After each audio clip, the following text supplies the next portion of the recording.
Today is the first Sunday of Lent. It started on Ash Wednesday, just a few days ago, and continues all the way until Holy Thursday during Holy Week, and lasts altogether 6 weeks. It's quite long.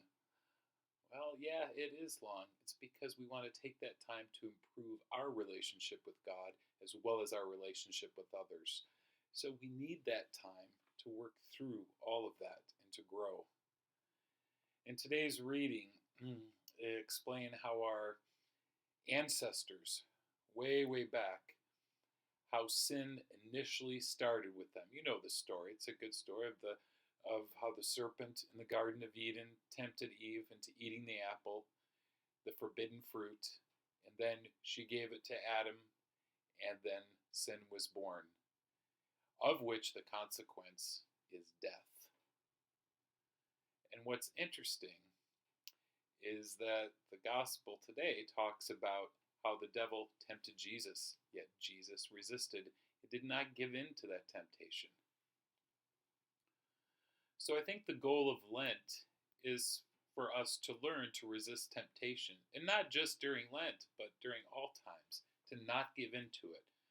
So how can we do that? Well, there are many ways that we can think of. One of the biggest things that I think is missing is that many people can't name even all 10 commandments. And that can cause people who are unaware of what the commandments are to sin without even knowing they're doing it. And they continue to sin on and on, unaware.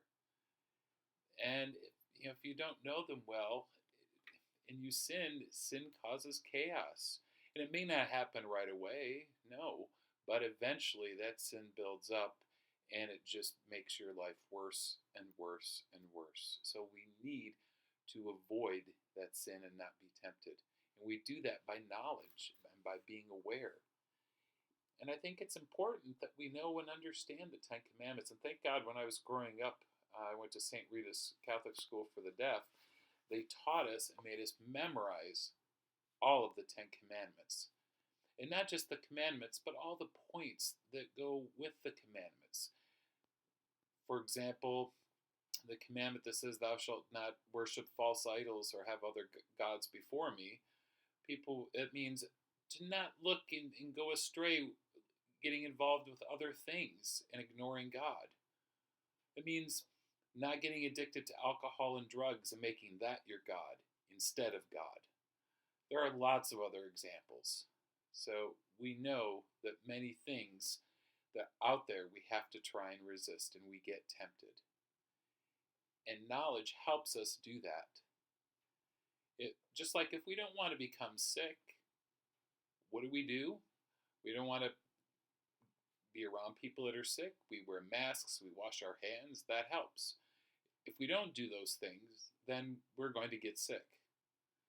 So maybe now, during Lent, this gives us an opportunity to really read the 10 Commandments and to understand them. It can't hurt us. Thank you, and God bless you.